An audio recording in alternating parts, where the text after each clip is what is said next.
పుట్టినరోజు నాడు కొత్త బట్టలు వేసుకొని పక్కింటోళ్ళు దోస్తులను పిలుచుకొని నాయన తెచ్చిన కిలాదో అర్ధ కిలాదో కేక్ కట్ చేసి వచ్చిన వాళ్ళకి ఇంత కూల్ డ్రింక్ పోసి బూందీ తినబెట్టి కుదిరితే కోడి కూరతోని ఇంత బువ్వ పెట్టి గిఫ్టులు ఏమన్నా వస్తే తీసుకొని మురుస్తుంటారు. ఇక ఆయనతో అభిమాన హీరోదో అభిమాన లీడర్దో అయితే ఇంకెట్లుంటది, ఇగో గిట్లుంటది. అరే రాగరాదుర్రా నాయన, ఎందుకు అట్లా ఆగమాగం చేస్తారు?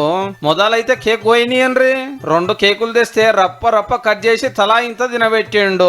నీ బర్త్డే నాడు నువ్వు తినకుండా మందికి పెడతావేందన్నా? ఇది ఇట్లా అయ్యిందో లేదో రామన్నతోటి ఫోటోలు దిగటానికి పోటీలు పడ్డారు, సెల్ఫీలు గుంజటానికి ఆత్రం చేసిండ్రు. వచ్చిన వాళ్ళని నారాజ్ చేయొద్దని సార్ కూడా చాలా ఓపికతోటే ఉన్నాడు.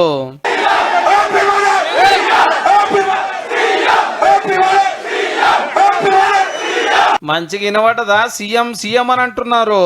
ఒకళ్ళ పార్టీ గెలిస్తే ఈసారి సీఎం అయితే కేసీఆర్ సార్ ఏమైతాడో మరి.